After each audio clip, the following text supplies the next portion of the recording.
बिस्मिल्लाहिर्रहमानिर्रहीम। अस्सलाम वालेकुम। देखिए, आज हमने पढ़ना है करैक्टरिस्टिक्स ऑफ स्पॉयलेज एजेंट्स।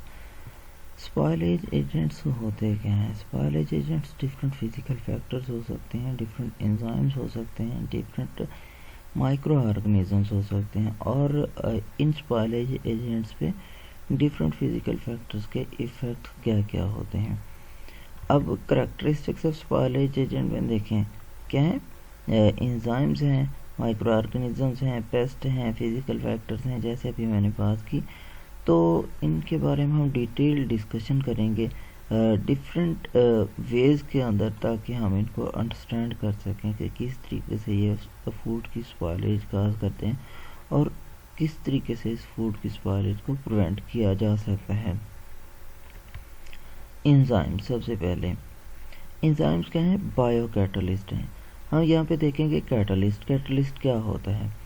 कोई भी केमिकल स्पीशी जो किसी भी केमिकल रिएक्शन को बूस्ट करने के लिए, किसी भी केमिकल रिएक्शन को स्पीड अप करने के लिए क्या करती है? टेक पार्ट करती है, केमिकल रिएक्शन को स्पीड अप करती है और ख़ुद उसमें इन्वॉल्व नहीं होती। या रिएक्शन को फास्टर करवाएगी, रिएक्शन को कंटिन्यू करवाएगी और एट द एंड प्रोडक्ट खुद अलग हो जाएगी।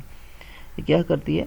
Accelerate the chemical reactions in biological system, do not undergo any change themselves during that process। कोई भी प्रोसेस हो रहा होता है उसमें खुद हिस्सा नहीं लेती। तो एंजाइम्स क्या होते हैं? बायोकैटलिस्ट होते हैं जो रिएक्शन को स्पीड अप कराते हैं लेकिन खुद अलग हो जाते हैं at the end of the reaction.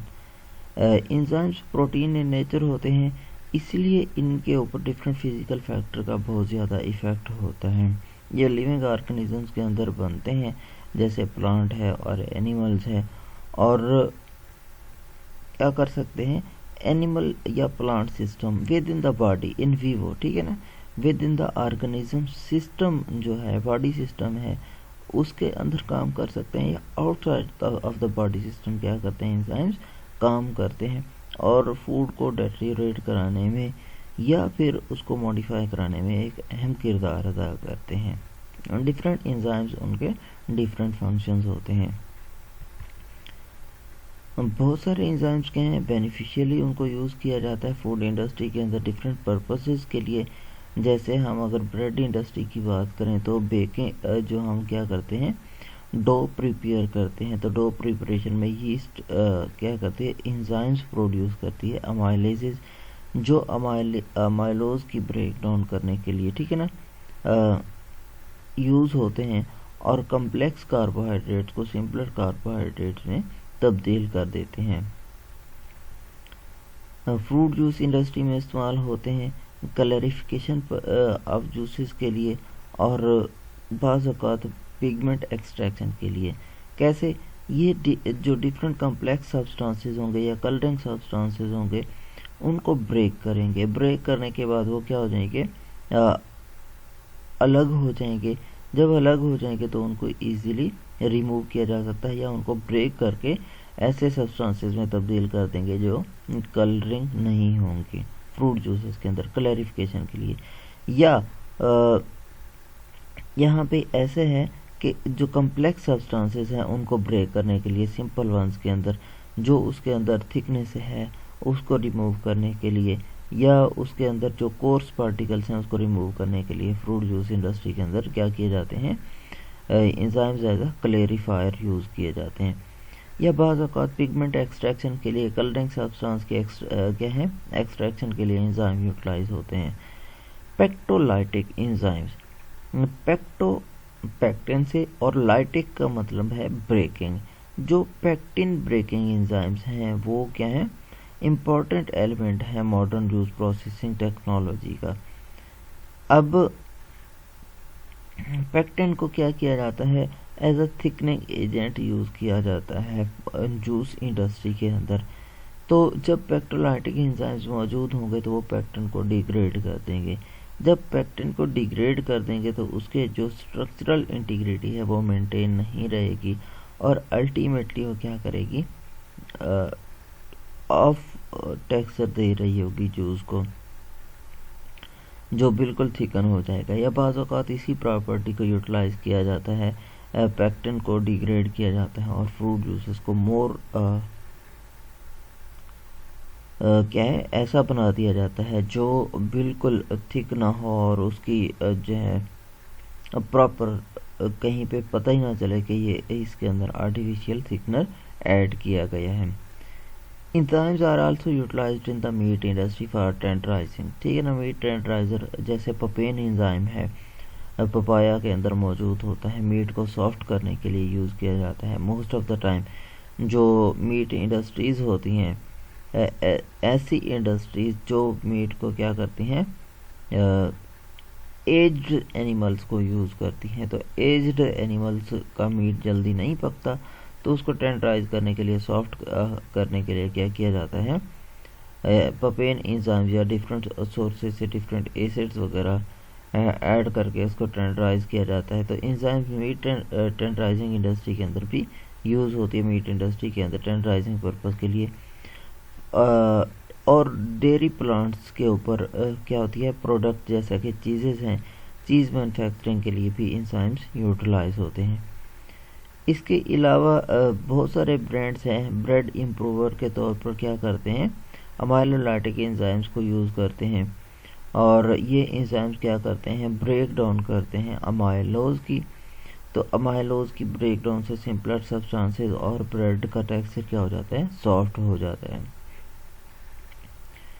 Use of enzymes in olive oil extraction क्या करता है जब एंजाइम्स यूज़ करेंगे तो एक्सट्रैक्शन बढ़ जाएगी, जब एक्सट्रैक्शन बढ़ जाएगी तो उसकी क्वालिटी को भी इम्प्रूव करेंगे। इस तरीके से फाइनल प्रोडक्ट क्या हो जाती है अच्छी हो जाती है जिससे सेल वैल्यू बढ़ती है। Production of maltose in an enzyme enzymatic process. Maltose हम मोस्टली क्या करते हैं कॉर्न सिरप से कॉर्न स्टार्च से या ग्लूकोज से क्या करते हैं कॉर्न स्टार्च से प्रोड्यूस करते हैं। तो उनको ऐसे ब्रेक डाउन किया जाएगा, माल्टेज एंजाइम माल्टोज को ब्रेक करता है तो सिंपल कम्प्लेक्स यूनिट को इस तरीके से ब्रेक किया जाएगा तो वो माल्टोज में ईजिली कन्वर्ट हो जाएंगे। जैसे माल्टेज माल्ट हैं डिफरेंट हमारे पास आजकल lemon malt apple malt peach है गुआवा माल्ट। तो by the process of fermentation क्या किया जाता है कम्प्लेक्स कार्बोहाइड्रेट्स को सिंपलर वन में तोड़ा जाता है by the enzyme activity. Saccharification of starches is accomplished by amylases. क्या है सेकेरिफिकेशन मतलब उसकी स्टार्चेस की ब्रेक डाउन उसको शुगर में कन्वर्ट करना अमाइलेजेस की वजह से होता है। While that of cellulose by cellulase. ठीक है ना, सेलुलेज क्या करते हैं सेलुलोज को तब्दील कर देते हैं सिंपलर शुगर्स के अंदर। The production of alcoholic beverages like beer wine and other is essentially dependent किस चीज़ पे डिपेंड करेंगी एंजाइम्स की एक्टिविटीज़ पे डिपेंड करेंगी। और अल्कोहलिक बेवरेज प्रोडक्शन के अंदर है ही टोटली एंजाइम्स का किरदार। क्या होता है जब हमने अल्कोहल बनानी है, हमने वाइन बनानी है, जब हमने इथाइल अल्कोहल बनानी है हम मोलेसिस यूज़ करते हैं या हम वाइन यूज़ करेंगे ग्रेप वाइन यूज़ करेंगे या हम डिफरेंट क्या करते हैं जो प्रोडक्ट बनानी होती हैं अल्कोहलिक बेवरेजेस बनानी होती हैं तो उनके लिए डिफरेंट रॉ मटेरियल यूज़ होते हैं। उनकी ब्रेक डाउन करने के लिए उनके अंदर फर्मेंटेशन कराने के लिए हमारे पास माइक्रो ऑर्गेनिजम्स जो होते हैं वो एंजाइम्स प्रोड्यूस करते हैं और वो एंजाइम्स एट स्पेसिफिक साइट क्या कर रहे होते हैं ब्रेकेज कर रहे होते हैं और उस ब्रेकेज के नतीजे में क्या है कोई ना कोई ख़ास प्रोडक्ट बनती है तो उस प्रोडक्ट को यूटिलाइज किया जाता है फॉर फर्दर यूजेस। अब हार्मफुल साइड एंजाइम्स की देखें तो ये फूड के अंदर डेट्रियोरेशन और स्पॉयलेज काज करते हैं फ्रेश फ्रूट्स और वेजिटेबल के अंदर। कैसे फ्रेश फ्रूट्स और वेजिटेबल के अंदर डेट्रियोरेशन काज करेंगे पेक्टोलाइटिक एंजाइम्स जो हैं पेक्टिन डिग्रेडिंग हैं ये अगर फ्रूट और वेजिटेबल के अंदर मौजूद होंगे तो क्या करेंगे जो उसकी आउटर कवरिंग है जिसके अंदर पेक्टिन कंटेंट्स ज़्यादा हैं उसको डिस्ट्रॉय करना शुरू कर देंगे जब उसकी स्किन डैमेज होगी तो बैक्टीरियल एंट्री क्या हो जाएगी, पेनिट्रेट कर जाएंगे बैक्टीरिया, और बैक्टीरिया वहाँ ग्रो करना शुरू कर देंगे और फूड को स्पॉइल कर देंगे। इसी तरीके से अगर हम लाइपोलाइटिक एंजाइम्स की बात करें या हम अमाइलेजेस की बात करें या हम डिफरेंट और एंजाइम्स की बात करें, तो ये क्या करेंगे, कम्प्लेक्स यूनिट्स को ब्रेक करेंगे सिंपलर यूनिट्स के अंदर, और ये सिंपलर यूनिट्स जो हैं क्या हो सकते हैं, डिफरेंट प्रोडक्ट्स में कन्वर्ट हो सकते हैं जो ऑफ वाटर प्रोड्यूस करते हों। जैसे फैट्स और ऑयल्स की डेटरियोरेशन से एल्डिहाइड्स और कीटोन्स बनते हैं जो फूड को अनफिट फॉर ह्यूमन कंजम्पशन बना देते हैं। इसी तरीके से अगर अमाइलेजेस हैं या प्रोटीएजेस हैं तो ये भी क्या करेंगे, ब्रॉडर ग्रुप ऑफ एंजाइम्स हैं जो क्या करते हैं, फूड की स्पॉइलेज भी करते हैं इन डिफरेंट एनवायरमेंटल कंडीशन। अब control of enzymatic autolysis is usually critical to successful extension in the shelf life of fresh produce. जब हमने क्या करना होता है, अच्छी क्वालिटी की प्रोड्यूस लेनी होती है तो हमें क्या करना होगा, कंट्रोल करना होगा ऑन द प्रोड्यूस। जो भी हम प्रोड्यूस क्या करने जा रहे हैं, फॉर्मेशन करने जा रहे हैं, जो भी हमारे पास प्रोडक्ट है उसको लेने जा रहे हैं, तो हमें क्या करना होगा, कंट्रोल करना होगा एंजाइमेटिक ऑटोलाइसिस। ऑटोलाइसिस हम बोलते हैं सेल्फ ब्रेक डाउन, ठीक है ना। एंजाइम्स की वजह से जो सेल्फ ब्रेक डाउन हो रही होगी फूड सिस्टम की, उसको रोकने के लिए क्या किया करना चाहिए, एंजाइम्स को कंट्रोल करना चाहिए ताकि हम क्या करें, शेल्फ लाइफ को एक्सटेंड कर सकें फ्रेश प्रोड्यूस की। Classification and nomenclature. Enzymes 6 major classes के अंदर डिवाइड किए गए हैं on the basis of reaction they catalyse, कि वो काम क्या करते हैं, काम की बुनियाद पर। ऑक्सीडो रिडक्टेजेस, ये क्या करते हैं, catalyze reaction where oxidation or reduction occurs, जैसे साइटोक्रोम ऑक्सीडेज है और अल्कोहल डिहाइड्रोजिनेज है। ये क्या करते हैं, ऑक्सीडेशन रिडक्शन रिएक्शंस को कराते हैं। ट्रांसफरेजेज है, ये स्पेसिफिक ग्रुप को ट्रांसफ़र करते हैं, ठीक है ना। हमारे पास कोई भी ग्रुप हो सकता है। Transfer the functional group from one substrate to another substrate, यहाँ पे ट्रांस अमाइनेज है, अमाइनो एसिटाइल ट्रांसफरेज है। हाइड्रोलाइसिस की बात करें तो ये क्या करते हैं, ब्रेक डाउन करते हैं, हाइड्रोलाइटिक रिएक्शंस या हाइड्रोलाइसिस ऑफ द सबस्ट्रेट करते हैं वाटर की मौजूदगी में, जैसे एस्टरेजेस हैं, प्रोटीनेजेस हैं, अल्कली एंड एसिड फॉस्फेटेजेस हैं। ये क्या करते हैं, in the presence of water food की ब्रेक डाउन करवाते हैं। Ligases catalyse the addition of a group to double bond, ये क्या करते हैं, किसी भी ग्रुप को ऐड करवाते हैं डबल बॉन्ड के अंदर, या रिमूव कराते हैं a group from substrate without hydrolysis, ठीक है ना। ये क्या कराते हैं, एक या तो डबल बॉन्ड ऐड करा रहे होंगे या ग्रुप रिमूव करा रहे होते हैं hydrolysis from without hydrolysis. Often living a compound containing a double bond, अक्सर ऐसे कंपाउंड के अंदर जिनके अंदर डबल बॉन्ड मौजूद होता है वहाँ से क्या कराते हैं, हाइड्रोजन रिमूव कराते हैं। क्या कराते हैं,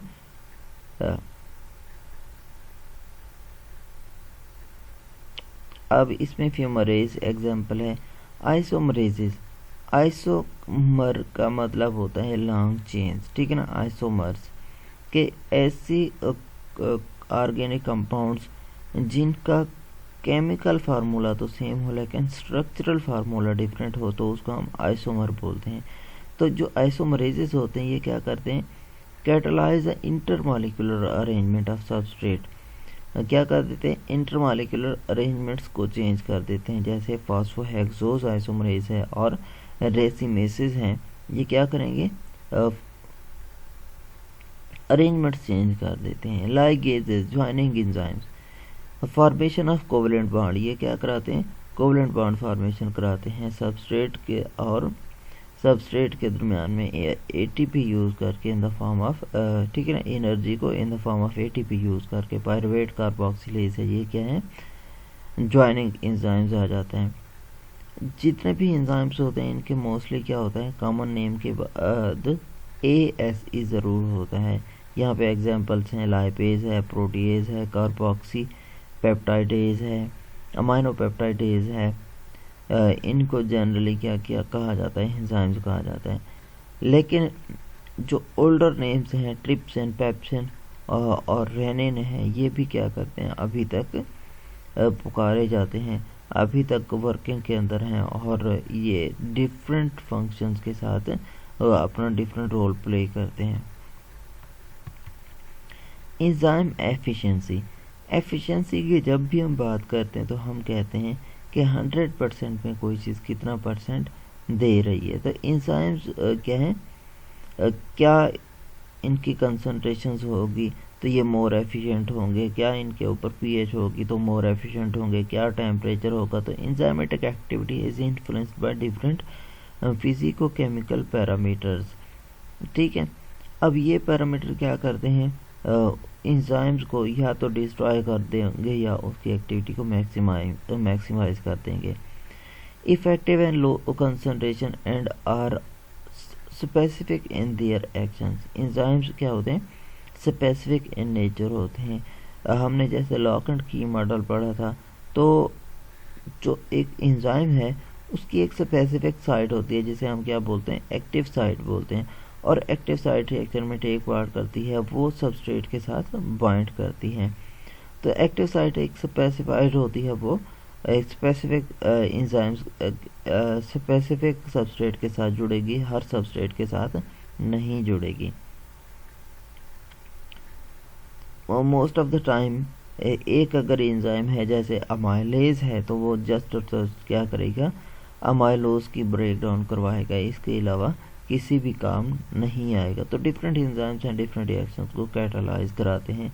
ये स्पेसिफिक इन नेचर होते हैं, मतलब कि एक ही एंजाइम एक प्रोडक्ट को तोड़ सकता है, एक से ज़्यादा टाइप्स के रिएक्शन कैरी आउट नहीं करवा सकता। Some enzymes are highly specific, other में act on close related compounds. ठीक है ना, कुछ क्या है बहुत ज़्यादा स्ट्रिक्टली एक ही टाइप की सबस्ट्रेट को ब्रेक करते हैं और कुछ हैं जो क्लोजली रिलेटेड कंपाउंड्स को ब्रेक कर सकते हैं। Efficiency of an enzyme in a system or the rate of enzymes reaction is greatly influenced by pH. किस चीज़ से रेट ऑफ एंजाइम्स इन्फ्लुएंस होगा, पीएच से, इन्वायरमेंटल टेम्परेचर से और एंजाइम कंसंट्रेशन से। अब इफेक्ट ऑफ पीएच क्या होगा एंजाइम्स के ऊपर, enzymes mediated reaction best proceeds within a specific pH range which is very narrow। ठीक है ना, एक ख़ास रेंज के अंदर एंजाइम सबसे ज़्यादा काम करते हैं और उससे ज़्यादा पे ना ही वो क्या है ना एक ख़ास हद से ज़्यादा और ना ही उस हद से कम पे ग्रो करते हैं, अपनी वर्किंग करते हैं। इस नैरो रेंज को हम ऑप्टिमम पीएच बोलते हैं और ये ऑप्टिमम पीएच क्या होती है, मिनिमम पीएच होती है जहाँ पे एंजाइम्स मैक्सिमम काम करते हैं, ऑप्टिमम पीएच। ठीक है ना, इसके अलावा उस ऑप्टिमम पीएच से बिलो एंजाइम्स टोटली क्या हो जाते हैं, इनएक्टिव हो जाते हैं। और उस ऑप्टिमम से अगर ज़्यादा हो जाएगा तो वहाँ पे भी एंजाइम्स क्या हो जाते हैं, डीनेचर हो जाते हैं, जिससे उनकी वर्किंग इन्फ्लुएंस होती है। तो हम जो एंजाइम्स स्टेबिलिटी है वो फंक्शन परफॉर्म करती है किस चीज़ का, also function of pH. Addition of acids और अल्कलीज डीनेचर एंजाइम्स क्या हैं, एसिड्स होंगे या बेसिस होंगे तो वो क्या कर देंगे, एंजाइम्स को डीनेचर कर सकते हैं। तो इसीलिए जो एंजाइमेटिक एक्टिविटी है उसको कंट्रोल करने के लिए ये नेसेसरी है ताकि पीएच को रेगुलेट किया जा सके फूड की और ऑप्टिमम रेंज के अंदर, एंजाइम्स के ऑप्टिमम रेंज के अंदर, ताकि रिएक्शन को मैक्सिमम करवाया जा सके। या अगर हमने एंजाइमेटिक एक्टिविटी को रोकना है तो पीएच को ड्रॉप कर देंगे, जिसकी वजह से क्या हो जाएगा, एंजाइम्स डीनेचर हो जाएंगे ग्लोबुलर प्रोटीन स्ट्रक्चर होने की वजह से। और जब डीनेचर हो जाएंगे तो वो वर्क प्रॉपर नहीं करेंगे और फूड की शेल्फ लाइफ बढ़ जाएगी। जब पीएच क्या करते हैं हम न्यूट्रली इनकरेज करते हैं तो wide range of micro organisms develop हो जाते हैं, और ये micro organism pathogenic micro organisms होते हैं। जब ये पैथोजेनिक माइक्रो ऑर्गेनिजम्स होंगे या स्पॉइलेज ऑर्गेनिजम्स होंगे तो फूड के अंदर टॉक्सिन्स प्रोड्यूस करेंगे जो हाईली डैमेजिंग होगी फॉर द कंज्यूमर। तो इसी में से जो होते हैं कुछ हीट रेजिस्टेंट होते हैं और कुछ क्या होते हैं पैथोजेनिक हो सकते हैं। ये टॉक्सिन प्रोड्यूस करते हैं हाई पीएच रेंज के अंदर। तो इसीलिए क्या करते हैं फूड प्रोसेसर ऐसी पीएच यूज़ करते हैं, पीएच को कम कर लेते हैं ताकि जो ये पैथोजेनिक माइक्रो ऑर्गेनिजम्स हैं सर्वाइव ही ना कर सकें। This is much safer as fewer organisms grow at low pH. सिर्फ एसिड्यूरांस ही क्या करेंगे, लो पीएच पे सर्वाइव करेंगे। तो ये जो एसिड्यूरांस है नॉन पैथोजेनिक होते हैं, ज़्यादा हेल्थ डैमेजिंग नहीं होते, इसलिए क्या कर दिया जाता है पीएच को लोअर करके फूड यूटिलाइज की जाती है। अब ये फूड प्रोसेसिंग इंडस्ट्री के अंदर, फ्रूट और वेजिटेबल प्रोसेसिंग इंडस्ट्री के अंदर यूटिलाइज होता है by the process of pickling या by the addition of any organic acids जो माइक्रो ऑर्गेनिज्म से प्रोड्यूस किया गया हो फूड सिस्टम के अंदर ऐड करेंगे तो फूड की शेल्फ लाइफ क्या हो जाएगी, बढ़ जाएगी और कंज्यूमर को भी कम डैमेज होगा।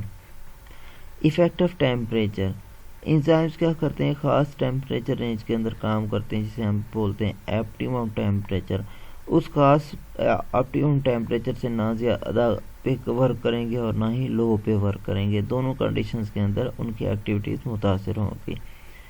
मोस्ट एंजाइम्स क्या होते हैं 50 डिग्री से 50 सेंटीग्रेड से नीचे एक्टिव होते हैं। अब जब 50 डिग्री सेल्सियस से टेम्परेचर ऊपर जाएगा तो उनकी प्रोटीन जो ग्लोबुलर स्ट्रक्चर डीनेचर होना शुरू हो जाएगा और उनकी एक्टिविटी रिड्यूस हो जाएगी। अगर 0 डिग्री सेंटीग्रेड पे लाया जाएगा तो भी एंजाइम्स की एक्टिविटी क्या हो जाएगी, रिड्यूस हो जाएगी, वो इन एक्टिव फॉर्म के अंदर आ जाएंगे और जैसे ही सूटेबल इन्वायरमेंट आएगा, टेम्परेचर आएगा तो एंजाइम्स की एक्टिविटी बढ़ जाएगी और दोबारा वो वर्किंग कंडीशंस के अंदर आ जाएंगे। लेकिन हाई टेम्परेचर पे एंजाइम्स क्या हो जाते हैं, डीनेचर हो जाते हैं।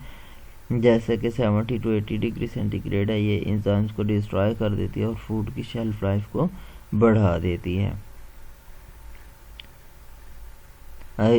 इसको हम क्या कर सकते हैं, रीएक्टिवेट भी कर सकते हैं अगर हमने फ्रीजिंग के ज़रिए क्या किया हो, इनएक्टिवेट कर दिया हो जो भी एंजाइम्स हैं उनको। तो फूड प्रोसेसिंग की इंडस्ट्री के अंदर क्या किया जाता है, हीट ट्रीटमेंट दी जाती है, ब्लांचिंग की जाती है ताकि एंजाइम्स को डिस्ट्रॉय कर दिया जाए जो उसके नेचुरल सिस्टम को डैमेज कर रहे होते हैं, फूड सिस्टम को डैमेज कर रहे होते हैं।